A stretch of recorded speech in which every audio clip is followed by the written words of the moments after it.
Tell me if you've heard this one before. My party controls Congress and the presidency. Why aren't they getting more done? Well, on the surface, that is a valid criticism. The US only has two major political parties, so when one party controls both of the branches of government needed to enact laws, you would expect them to use that power to enact their legislative agenda. However, it rarely works out that easily. There are a lot of different issues that can arise to stall the legislative process, whether procedural obstruction or an unforeseen crisis. However, I think that there's a more fundamental underlying issue that we need to consider. Does the US actually have a two-party system?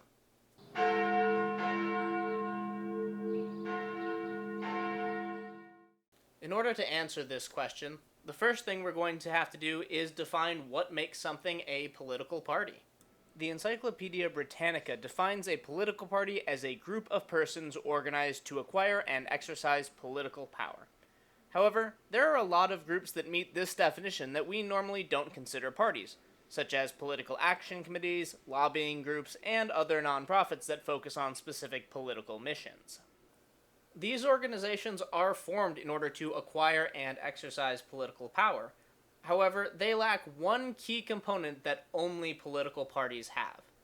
While these groups look to influence or support candidates who are running for office, only political parties actually run candidates for office. So, to make things a bit more clear, let's define a political party as a group of persons organized to acquire and exercise political power by having members obtain elected office. In order to help us decide whether a particular group actually meets our definition of a political party, let's make a quick checklist of all the things they would need in order to win elections and govern effectively. Obviously, the first criteria on our checklist is that the group has to actually have candidates running for office. All of the groups we're going to be discussing in this video do meet this criteria, but it's still an important thing for us to include on our list. In addition to candidates, a party needs a unified policy platform. If you're going to wield political power effectively after you win elections, it helps if everyone agrees on what actually needs to be done. Too much variance in political beliefs within a group inevitably leads to infighting, which can severely hinder the group's ability to govern effectively. Next, a party is going to need an established identity with voters. This identity is mostly built by their policy platform, but it helps to have a name, catchy slogans, logos, and other branding elements to help voters recognize members of the party. This identity helps ensure that even when citizens don't know a particular candidate, they still have a fairly good idea of what policies that candidate would support. This also helps build loyalty among voters, as it gives them a sense of shared identity with the party. Lastly, a party is going to need a national campaign apparatus.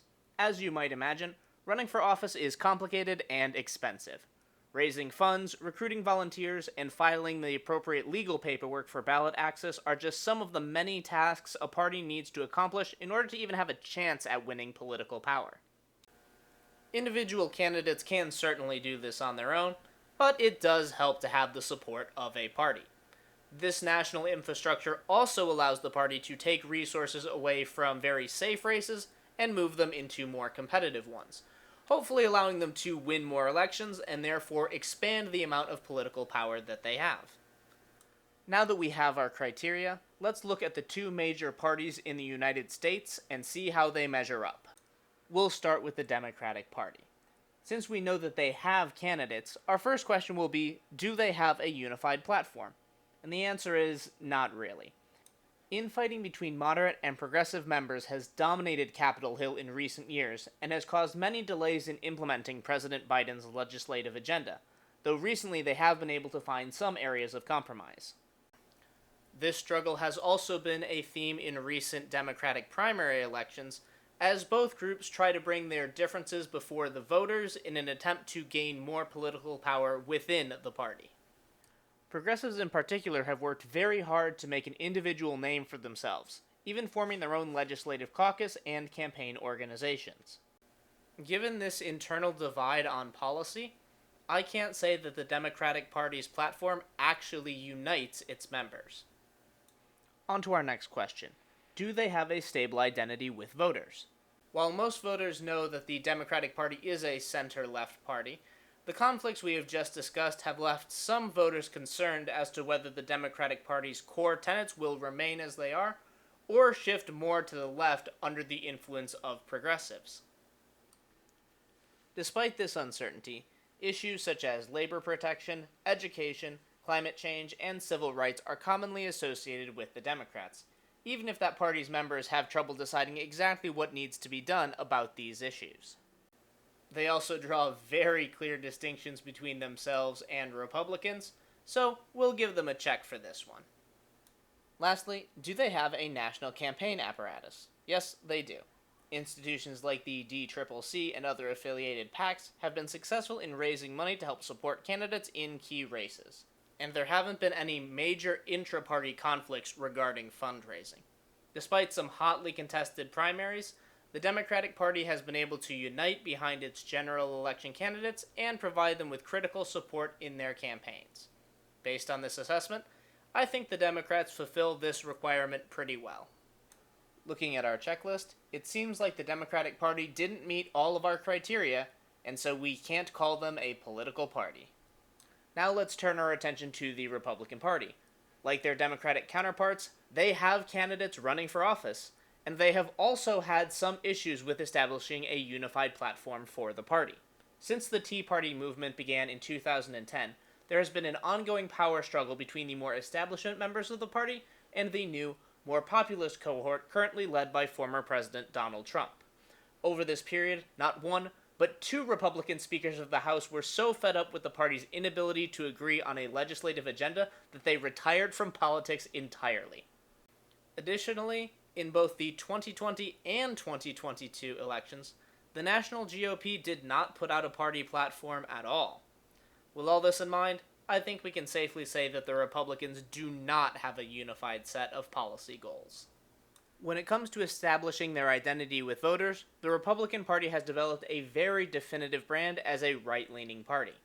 This identity includes promoting tax cuts, high military spending, border security, and religious values. This identity has been reinforced and expanded by former President Donald Trump and his Make America Great Again movement, even if some members of the party aren't particularly happy about it. Either way, I think the Republican Party easily checks the box for building identity with the voters. The last criteria for being a party is having a unified campaign arm. While the Republican Party does have established political action committees and other campaign support operations, recently it has lost some of its normal fundraising power. Organizations like the National Republican Senate Committee have had issues paying for ads in critical elections, relying on outside donors to plug these funding gaps. While there are likely a number of factors that are influencing the GOP's lackluster fundraising performance, their main source of competition is coming from within their ranks in the form of former President Donald Trump. He has been fundraising on his own for a variety of personal causes, including a potential 2024 presidential run and his own personal legal defense. His largest PAC, the Save America PAC, reported about $100 million in cash on hand at time of filming. However, he has spent very little of that money supporting Republican candidates, causing some consternation among Republican leadership. Additionally, this divide has impacted Republican primary elections. Extremely bitter conflicts between candidates endorsed by the former president and those backed by the more establishment wing of the Republican Party have made it very difficult for the entire party to unite behind the winner.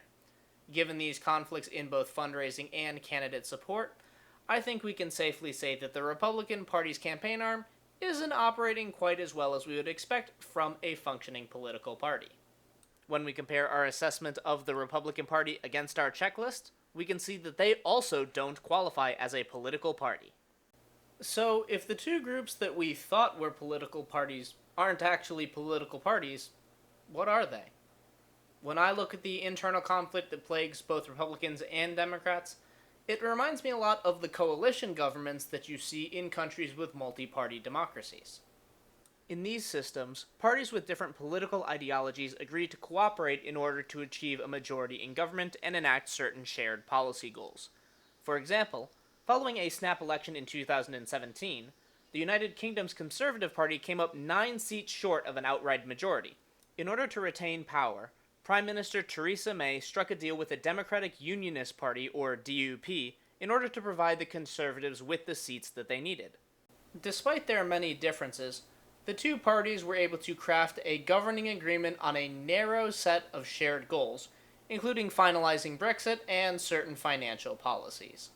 However, these parties each reserved the right to vote according to their specific ideologies, and the DUP ended up voting against May on several major issues, including her Brexit deal. This divide eventually led to the collapse of May's government and her resignation as Prime Minister.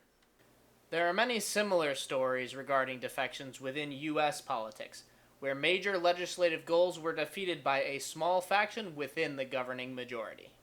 Some recent examples include John McCain's vote against the GOP's repeal of Obamacare, progressive Democrats holding up President Biden's infrastructure bill, and Senator Joe Manchin and Senator Kyrsten Sinema's dissent on several parts of the Build Back Better plan that stalled any legislation on the subject for the first year of Biden's presidency. This constant dysfunction when it comes to governing makes both of the U.S.'s two major political parties look more like strained coalitions trying to find internal compromises than a truly unified group. Now that we've established that the Republicans and Democrats are coalitions rather than political parties, we have to ask ourselves two more questions. Number one, why do we only see the names of the coalitions on the ballot rather than the individual parties that make up that coalition? Well, that's because U.S. elections heavily favor two-candidate races. There are a number of reasons for this, but that's a topic for another video. The second and more important question for this video is, what parties actually make up the U.S. political system? Well, if we look at things like individual members' voting records, primary battles between different factions, as well as the establishment of different ideological caucuses, such as the Freedom Caucus or the Progressive Caucus, it becomes apparent that the U.S. actually has 4 political parties. In the Democratic coalition, we have the Liberal Party and the Progressive Party. The Liberal Party is a center-left party that blends increasingly liberal social values with more moderate approaches to economic policy. Their legislative philosophy promotes a social market economy where free markets are subject to appropriate regulation in order to ensure fair competition, as well as creating a social safety net. They tend to be institutionalists, focusing on reforming existing government programs and respecting prior norms and procedures, such as the Senate filibuster. The Liberal Party prefers to take smaller steps with legislation, addressing specific issues and minimizing the expansion of government influence when possible. They also place a very high value on bipartisanship. They have a well-documented platform and good identity development as they currently serve as the larger half of the Democratic coalition. They also control a great deal of the campaign infrastructure for the coalition, giving them a sound footing as a political party. The Progressive Party is a left-wing party that promotes both liberal social values and a heavily regulated economy. Their policy goals draw heavily from socialist philosophy, including things like universal health care, corporate regulations, worker protections, and expansive civil rights reform. The party also maintains a specific focus on environmental conservation and enhancing protections for various minority groups. They tend to be more expansive in their proposals, drafting sweeping pieces of legislation designed to completely reshape different sectors of the U.S. economy and society. They're also more likely to ignore prior norms and programs in order to more effectively implement their legislative agenda. Many members are ideological purists and are very resistant to compromise on key issues. Like the Liberal Party, they have a solid ideological foundation and identity with voters, often making the news for their distinct policy differences within the Democratic coalition. They are also able to routinely run successful primary challenges against more moderate members of Congress, proving that they have an independently powerful campaign apparatus. Checking our list, they also meet all of our criteria for party status. On the other side of the aisle, we have the Republican coalition and its 2 parties, the Conservative Party and the Nationalist Party. The Conservative Party is a center-right party that focuses on free market capitalism, more traditional cultural values, and has a particular interest in expansive foreign policy. They focus on limiting government intervention domestically, supporting tax cuts, reductions in government spending, and corporate deregulation. Meanwhile, the Conservative Party favors high military spending, especially when used to promote the United States as a global leader in advancing democracy. Religion, especially Christianity, is also a significant influence on the Conservative Party, with individual morality and responsibility being a critical tenet of many Conservative Party policies. Some Conservative Party members have begun to take a more moderate stance on certain social issues such as gay marriage and abortion, but most of them still believe that these decisions should be made by the individual states rather than the federal government. The Conservative Party also has a high respect for traditions and norms, and is generally opposed to the reshaping of core government institutions or new interpretations of the government's founding documents. As the more established right-wing party, they have a long-standing policy platform, strong identity with voters, and a national campaign organization, checking all the boxes necessary to be a political party. However, in recent years, the Conservative Party has been overshadowed by a new right-wing political force. The Nationalist Party is a relatively new right-wing party that espouses populist ideologies. It draws heavily on the America First agenda promoted by former President Donald Trump, strict Christian values, and a broad anti-establishment sentiment. Instead of having a consistent set of policies that they support, the Nationalist Party often opts to simply select the policies that generate the most energy from their core constituents. While this certainly isn't a traditional party platform, it is undeniably effective in uniting the members of the party. Their proposals often focus on real or perceived grievances, and usually focus on hindering or overturning the policies of their political enemies, rather than actually achieving any substantive policy advancements. Another core aspect of the party is a deep distrust for long-standing institutions. The party is often willing to ignore or upend long-standing traditions, norms, and precedents in order to advance its goals. In recent years, some elements of the party have grown increasingly authoritarian, adopting policies designed to undermine the democratic process through misinformation, suppression, and the use or threat of violence. Whether under the flag of the Tea Party, the Freedom Caucus, or former President Donald Trump, the party's rhetoric and identity have maintained a consistent tone, even as individual policies shift to mirror the desires of their base. Donald Trump's influence on the Republican coalition has also allowed the Nationalist Party to take over a large segment of the Republican coalition's campaign resources, especially when it comes to fundraising. Given all they've accomplished in their relatively short existence, the Nationalists definitely meet our definition of a political party. With all of our analysis complete, here you have the 4 parties that make up the U.S. political system. Analyzing U.S. politics as a 4-party system rather than the traditional 2-party system allows us to better understand one of the key factors that drives the dysfunction in government that we see every day. With 4 parties rather than 2, we are better able to represent the distinct ideologies and agendas that we see both in Washington and across the nation. Additionally, it forces us to acknowledge the fact that it is basically impossible for one party to truly have unified control of the U.S. government. The only questions left are which of these 4 parties will gain the most political influence in the United States, and what will their rise mean for both their coalition and the nation. Think about it. Thanks for watching.